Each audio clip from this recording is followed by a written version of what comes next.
The Berserker. Insanely fun, challenging, has a ton of different build paths, and I am so excited to bring you this guide today on the Berserker.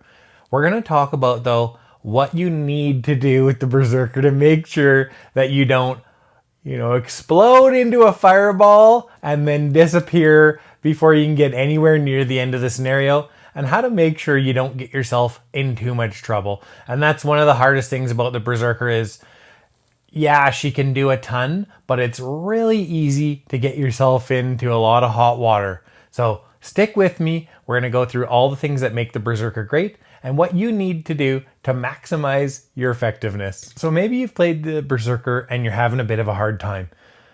The Berserker is a class where you can make mistakes and you are going to get severely punished for those mistakes. She's the second most complicated class. There's one other that's a little bit more complicated, but she is the highest risk reward. And so you can do some crazy awesome things, which we're going to talk about, so stick around. But you can also do some things that are going to fizzle out. So we're going to make sure that you consistently, as much as possible, do the right things, and that you don't exhaust too early, and that you manage to keep your hit points at the right levels when you need them. In this guide, I'm going to be talking about a bunch of different ways to play the Berserker. And we're not going to fully go down each path. Those will be for separate videos. But in this guide, I'm going to talk about how certain cards interact with certain playstyles and when you should take those cards. And I think in the beginning, because the Berserker has such a high level of risk in play, you want to start out fairly simple. So if this is your first time playing the Berserker, and if you're not a Gloomhaven vet, then you can go pretty simple and you can use something like Blood Pact and then use non-loss attacks where you're going to suffer damage to add stun and do some other cool things. And then you're going to wait until you get low hit points and you're going to play from the Brink and heal right back up to full. And then you're going to keep going down that path. Be really careful with cards like Glass Hammer. These are going to get you into a lot of trouble if you don't play them right. And you should really have a good understanding of the Berserker before you go down that sort of path. Resolute Stand is one of our core cards, and it can do a ton of damage for us. Never leave home without it. It's got initiative 9, and it's going to be able to dish out some serious damage. Let's talk quickly about the experience. Do 19 damage, you're going to get 3 experience. It does not matter if the monster has 1 hit point, 2 hit points, whatever it is, it's based upon the damage. Now let's say later on you manage to hit more than one target with this card. Don't worry, there's not going to be any spoilers here. It gets a bit tricky at that point. So let's say you do 19 damage to monster 1 and you do 24 damage to monster 2. This is going to be 3 experience plus 4 experience. You're not going to add the damage together, which is going to be 43, and get 8 experience. It applies separately per monster. And then the bottom, move 2, retaliate 1. It's a good, solid, bottom move card. Give you a little bit extra damage on retaliate. And we'll talk later on about whether or not you should enhance this card or not. Growing Rage. The top attack can be fairly decent at later levels, and if you've managed to save any of your stamina potions, or you've got a Tinkerer with you and you can do some card recovery or something like that, later on in scenarios, this card can hit pretty hard. I mean, if you can do 6-7 damage with, no conditions on it, it's a pretty good card. And then the bottom move 3, if you're able to manage your health, and this is one of the build paths, you can have a build path where you're always trying to stay just below half health. If you're doing something like that, the bottom's quite a good utility card to move and do an attack. However, mostly past lower levels, there's too many other good cards. So if you're really low level, you can definitely use this card. But later on, we're probably going to swap this out for something better. Strength in Agony. The top on this, especially when you're lower levels, is going to be very good for you. 5 repeatable damage, get an experience, not a loss. Especially at low levels, you're going to use this one a lot. And then the bottom, the move, and suffer up to 3 damage to add up to 3 move. The flexibility on this card is just amazing when you need to get somewhere quickly. And it's great because if you only need to move 5, it only costs you 1 health to get there. And so make sure you're taking this card. It's just so good for the utility aspect. Defiance of Death, another core card for the Berserker. The top is just a good, solid, repeatable attack if you're low health, and you're going to be below half health quite a bit, and especially if you're building for it, you're just going to do a repeatable 5, and that's with 1 experience as well. Nice and solid, not overpowered, but definitely decent. The bottom is where it gets really good. 3 times you're going to be able to save yourself from dying, aka not throwing away a card, and this is going to help you so much. It's going to allow you to hover at low health without any fear, and it's going to allow you to use Resolute Stand at the right times, and it's just so much better than a card like Immortality that grants you damage reduction or damage nullification. When you get hit, take no damage, is what I'm trying to say, because it only procs when you're going to die. Also, don't forget that you want to have some armor around so that if you do take 1 damage and you're at 1 health, that you don't use a charge of this. It's very important to have a little bit of damage mitigation that you can use when you're taking those little, ping type of hits for 1 or 2 damage. From the Brink, another great card. It's going to help us play a Berserker build that's a little bit less risky. If you're always hovering around low health, that's a bit more of a risky build. But if you're going to allow yourself to go down and then come back up, this is the card to do that. It's going to heal as much damage as you've taken. And that's going to be sometimes a lot. I mean, I think it can go up to 25. Yeah, max 26 health. So you can heal 25. And don't forget, this has range too. You can target yourself. You could theoretically target a friend. You're probably never going to. You're a selfish Berserker. And your health is always so low that you really need to use this card for yourself. But I'm just saying, in theory, you could. The bottom, you get to use as a decent move. 24 initiative is okay too. And then push 1 if you want. I don't think you're going to be using the push a lot. Usually you want to be within melee range, but if there's a trap nearby or something, that can be useful as well. Blood Pact. Not necessarily a core card, but if you're building for it, or if you're doing multi-target attacks a lot, it's a fantastic card. And it synergizes really well with a level 8 card we're going to talk about later as well. So stick around. It's really interesting. I'll go into it in depth at level 8. Top, the attack 6 is pretty decent. If you're at like 5-6 health, this is probably worth it, especially if you've got Defiance of Death up, so you're not worried about dying.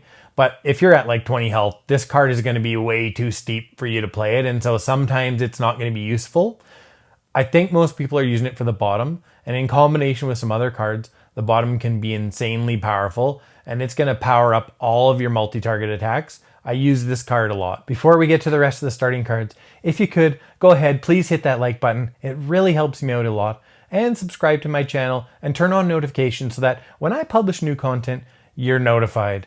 And also, I've put out another video. I think you're really going to like it. I've ranked all 22 of the Gloomhaven classes. This includes Forgotten Circles, and it includes Jaws of the Lion. So go ahead, check it out, see how your favorite classes stack up against the rest of the classes in the Gloomhaven universe. Cauterize. After its nerf, it just isn't good enough to take most of the time. I think pretty much all the time, even at lower levels, we've got a top action that can do more damage for us. Once in a while, it's going to be useful if we can't get in melee range. But the Berserker has such good move, I don't think that happens a lot. And attack 1 at range 3, targeting 2, wounding and creating fire is good. Not great though. I don't think it's good enough to take most of the time. The bottom? Just no. This is not going to be good enough for a loss. There's so many better things we can do with the Berserker. I've never played this bottom, ever. Dazing Wound is a pretty good card. Suffering 2 damage to add stun is going to be a lot of utility. It's going to help you manage aggro, but I think that at higher levels, you're not going to be taking it with you. At lower levels, you're going to see a ton of use from this, and it's going to be probably good enough, But later on, you're going to be dishing out these huge multi-target attacks that are doing a ton of damage, or you're going to be wrecking people with huge single target attacks, and you probably won't use it. The bottom move 4 is nice utility. It's still a little bit above average move, even for the Berserker, so I use it a lot for that. And at 29 initiative, yeah, it's kind of getting to that range where I don't love it, but it can help you go faster than some slow enemies. Furious Aid. I don't think you're going to use this card a lot. Maybe if you're playing early on and you've got a safety build and you want to make sure and keep topped up on heals, but the bottom heal without a move is really going to hamper what you're trying to do as a Berserker, because you want to move a lot and attack a lot.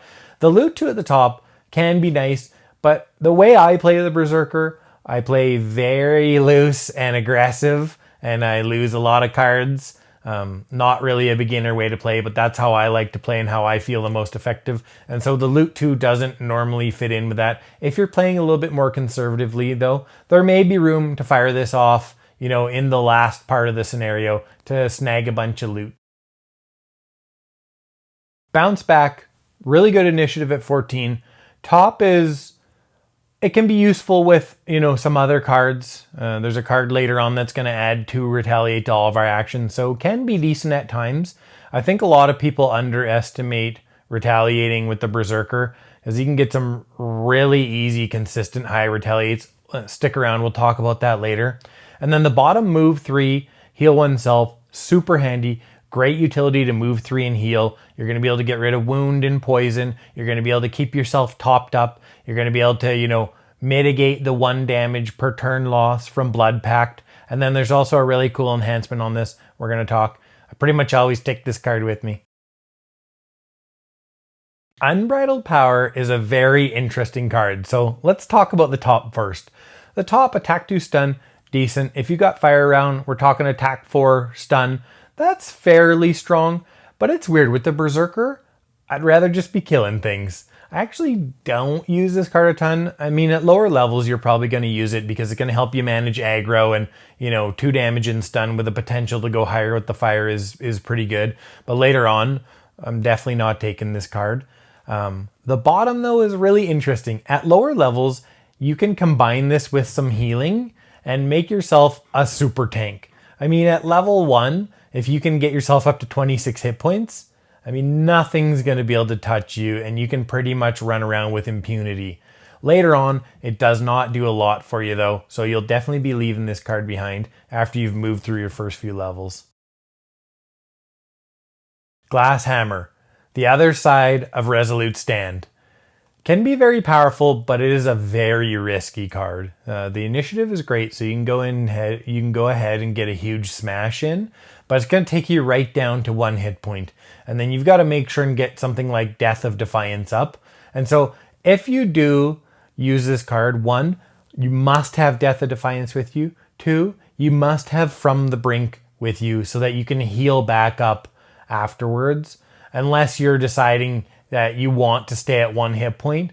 But this card, only take it if you have a good understanding of how you're really going to play your Berserker, because it's a card that can cause you to burn out real fast, lose a bunch of cards because you got yourself down to 1 hit point and didn't account for, you know, a bunch of enemies that are fast moving in and hitting you at your 1 health before you could get Death from Defiance up. Numb the Pain. Top is okay. Sometimes it's going to be useful to, you know, give up 2 health for 1 shield if you're going to get hit a lot. I mean, you should be trying to manage your aggro somewhat though. If you're taking 4 or 5 hits, even the Berserker is going to get into trouble sometimes. The bottom of this card though is amazing.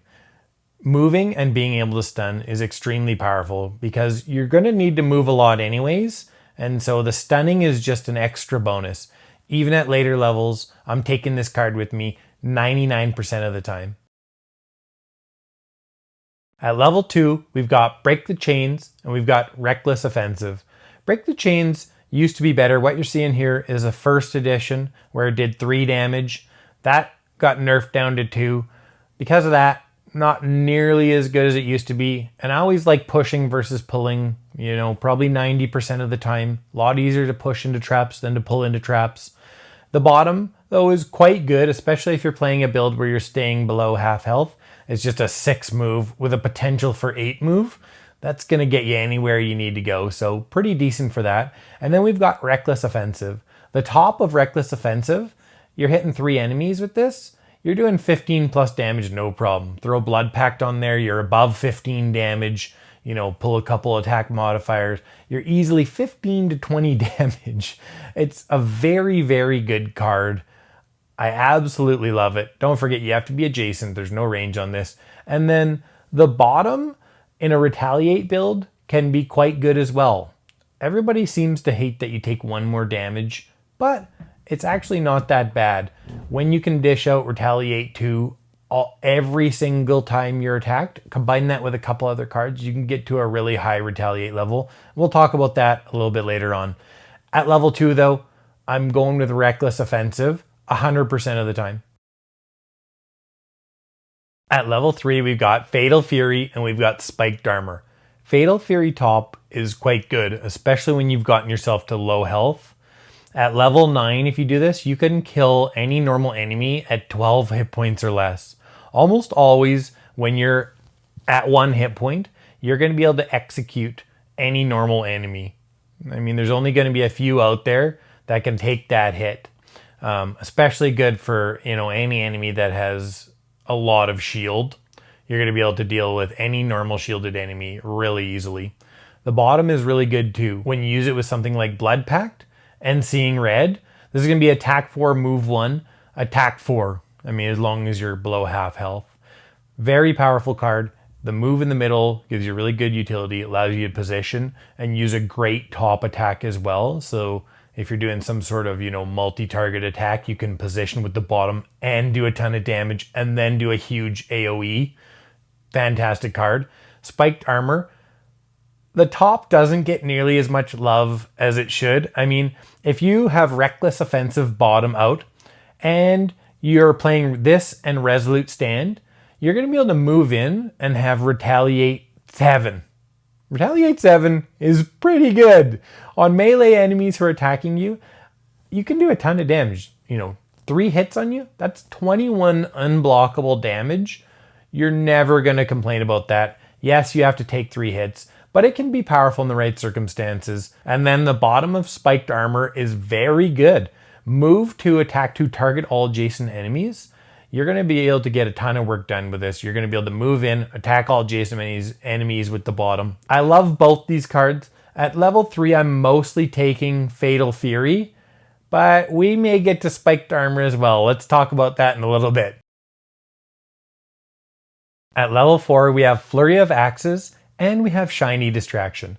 Flurry of Axes is a massive room clearing AoE attack. You can easily pop off for 20 to 30 damage if you're going into a room with 4+ enemies. It's going to do a ton of work for you. Great burst damage. And yeah, you're going to have a good time. At level 4, if you're playing on scenario level 2, you can clear a room like this with a couple buffs, throw a Blood Pact in there, attack modifiers, whatever else. You can easily get this up to 6 or 7 damage on 4 to 5 enemies. You do the math, it's a lot. And then until you do that, it's giving you a move 5. Really, really good for you getting around the battlefield. And then Shiny Distraction, initiative 8, that's going to be our best initiative. The top, I don't think you use the top a lot. The Berserker's a killing machine. It's not a thief.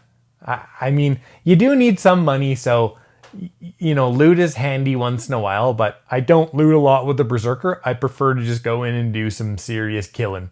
The bottom, though, on this card is really good. Gaining advantage in all your attacks. Make sure you're not going to miss on something like Resolute Stand. And it's really important not to miss on Resolute Stand or Glass Hammer. Hey, you want to go from 26 health to 1 and then miss? Yeah, the Gloomhaven game might end up on the ground at that point in time. And then everybody targeting you gets disadvantage as well. That helps with survivability. And then producing fire, I mean, that's just a bonus on top. At level 4, though, mostly I'm taking Flurry of Axes. I love that burst damage, even though Shiny Distraction is quite good. Or I'm going back and taking the other level 3 card I didn't take, And that's probably just as good as Flurry of Axes because level 3 is so powerful. At level 5, we've got Seeing Red and Final Fight. Seeing Red, the top is, it's okay. 4 damage is still not really enough for me. The shield 1 does help for survivability at times, but I don't use it a lot. 22 initiative is okay. And then the bottom, if you're doing a half health build or you're planning on staying at low health, this is a very good card to really push your damage up, and combine that with Blood Pact and you're getting +2 to every attack. That's going to help you a lot over the course of a scenario. Final Fight, I love this card. And I love it because it's so thematic. It's just so thematic for the Berserker, who's just this crazy girl who goes out and, she's a Berserker, killing things, and she just goes so hard that she kills somebody and then just drops, covered in blood, full of arrows and axes and whatever else. Love it for that. It is actually quite powerful in the top. The bottom, it sucks for the beginning of the scenarios. And that's kind of the problem with this card, is that in the first third of the scenario, it's not going to be very useful for you most of the time. Once you get up to 2 or 3 move, and if you can use fire, you've got 2 or 3 move and 3 attack, that's going to be decent, but you're going to be using your fire for other stuff sometimes. So I love the card, but I'm mostly going with Seeing Red, or I'm going back and picking either the level 3 card I didn't take or the level 4 card, and I think you're probably going to do that more often than taking either of these level 5 cards, unless, you're doing a Seeing Red Blood Pact type of build. At level 6, we have Unstoppable Destruction and Devil Horns. Unstoppable Destruction top, where you can ignore shield values, can be quite useful in very high scenario levels. About 25% of enemies have shields. So yeah, it can do some real work for you because those really highly shielded enemies are a massive pain. The bottom of this card though, even though it doesn't look cool, it's actually very, very good for the Berserker. Berserker relies on a lot of good, strong loss cards, and you're going to have a specific plan where you're not going to want to lose probably 2 or 3 loss cards. Like, you can't lose them, especially early on. So if you short rest, you have a potential for losing cards that you're really going to need later. Like, you can't lose Resolute Stand. You've got to have Resolute Stand near to the end of a scenario so you can go and destroy somebody, and you can't afford to lose it. And then it's going to heal you, which is going to help you manage health. And also, depending on your item picks, you can refresh all your items without having to long rest. This is really going to help you with the tempo of the Berserker, because long resting as a Berserker and doing nothing, not the funnest thing to do. Berserkers don't usually rest. And so this is going to allow you to go crazy, keep the right cards, heal a little bit, and get back all of your spent items. So if you're planning on taking this card, make sure that you're taking items that are refreshed after a long rest. And then we've got Devil Horns, and in this picture you're seeing, this is the first edition again, nerfed, only does 3 damage plus a wound and making fire repeatable, 3 hex. Oh, that's all it is. Still a really good card, very powerful. And then the bottom attack 4 now, not 5, is great for close-up burst damage. I think I'm taking Devil Horns more often than Unstoppable Destruction, but really you cannot go wrong at this level. And then what we're going to talk about how that interacts with our next level here at level 7. At level 7, we have Burning Hatred and we have Careless Charge. Burning Hatred top, if you've got fire, can output some pretty decent damage. The bottom move 3 wound though is great. Wounding 2, 3, 4 enemies is really, really good, really strong. Careless Charge top, pretty good. You can take out the biggest elite threat and you can move up and shove them back into a trap or something like that and then immobilize them, effectively stunning a melee enemy. Just be careful you're not around all your allies and wounding them. Not a nice thing to do, but pretty good for control. And then 20 initiative is okay as well. And then the bottom, you're immune to all negative conditions. This card is very situationally powerful. And it kind of makes it a little bit tough to take because, if you're in a scenario where you're getting poisoned all the time or you're getting cursed like there's tomorrow, then this card is going to be awesome. But if not, it's not going to be that good. I think I take Burning Hatred more than Careless Charge. Also, lots of times I'm going to go back and pick a level 3 card I didn't pick, a level 4 card I didn't pick, or even at level 6, if you took Devil Horns, you could easily go back and pick up Unstoppable Destruction for that bottom where you can pretend a short rest is a long rest. At level 8, we've got Bonebreaker and we've got Vengeful Barrage. Vengeful Barrage is one of our most interesting cards, and it's very complex. So on the next 5 sources of damage, you're going to perform an attack 3. And the cool thing about this is it synergizes with Blood Pact and Seeing Red and stuff like that. So if you have those 2 cards out, you're doing 5 attacks at 5 damage. Very, very powerful. And it procs on damage, not attack. So Blood Pact, you take a damage, you're going to use a charge. And this is where this card gets tough to use, is that you've always got to make sure that you're adjacent to an enemy when you're ever going to take damage, or you are going to waste a charge of this. So, sharpen your pencil, drink a big coffee before you're going to play this. Make sure that you are alert and on your game, because it can be so easy to waste this card. That being said, it can be extremely powerful when played right. And if you want to get into some crazy slap fight with somebody who's got Retaliate, right? You attack, they retaliate, this card procs. They retaliate, this card procs until somebody's dead. So make sure you're not doing it against some super tough elite who's got 3 or 4 retaliate, and then he's going to retaliate you into the grave, or to, throwing away half your cards. But used correctly, this top can be amazing, and thematically, I absolutely love it. And the bottom is actually really good too. Move 4, add +1 attack to all your attacks this round. You're going to have to pair it with something fast though, because the initiative at 38 is, not super great. But it's actually going to allow you to push your overall damage up as well. So, use the bottom for the first half of the scenario.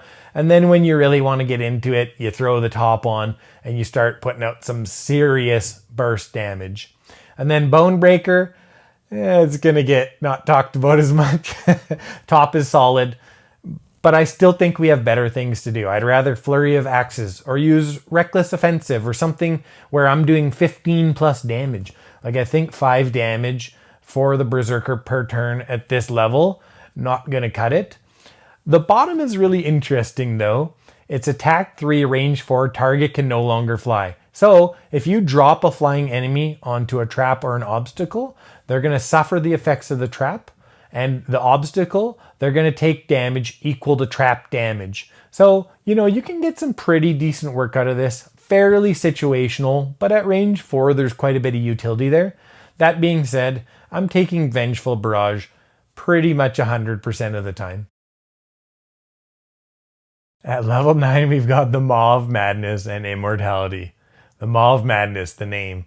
That's what I used to call my ex-girlfriend. Kidding, I'm joking. Okay, moving on. The Maw of Madness is great AoE. When I say AoE, adjacent, multi-target. Does not hit everyone in the room. Does not have any range. You must be adjacent, but it does muddle, so it's going to help you, not take as much damage. And it's got great initiative at 10. Then it's going to allow you to heal as well. This is going to be great for managing your health. And then the bottom, you can suffer up to 5 damage. So that means you can attack with this bottom between 3 and 8 damage, range 3 immobilize. It'd be great for keeping a nice strong elite melee enemy out of the fight. 8 damage is pretty solid for a bottom. You do have to take 5 for it though, but still pretty good. Immortality, also a great card. Just be careful you're not taking it with Blood Pact. Blood Pact is going to use a charge with this. So be really careful. It's one of those cards where you can easily waste charges on little amounts of damage. And so make sure you've got some shield and some other stuff to mitigate small amounts of damage so that you don't have to waste a charge. And then the bottom, move 2, shield 2 self, and then use fire for 2 retaliate. Very, very good utility. You could definitely use this in the first half of the scenario and then switch over to Immortality. And then you put this with Spike Armor and the bottom of Reckless Offensive, and you're looking at Retaliate 8 with Shield 2. You're going to be able to do some work with that, I can guarantee it. Go absorb a bunch of aggro and stand there and retaliate like a madman. Retaliate like a mad woman. and then allow your friends to just, go range, do whatever, go ham, do a lot of work without having to worry about anything because you're taking all of that aggro. I think I take immortality more, but you just can't go wrong here. It depends on how you're playing. All right, coming up, we've got enhancements. But before that, go ahead, do me a favor, please, hit that like button. It really helps me out a lot. And subscribe to my channel and turn those notifications on so that when I put out new content, you're notified. So the first thing we're going to do is we're going to add Strengthen to the bottom of Bounce Back. And we're almost exclusively going to use Bounce Back for that bottom Strengthen. It's going to help us out a lot. It's going to allow us to attack with advantage when we're using Glass Hammer or Resolute Stand, because we don't want to miss when we're attacking with those. You cannot afford to pull a miss when you're using a card that has that much risk attached to it, especially Glass Hammer. Hey, lose all your hit points and then do nothing. Not a good scenario.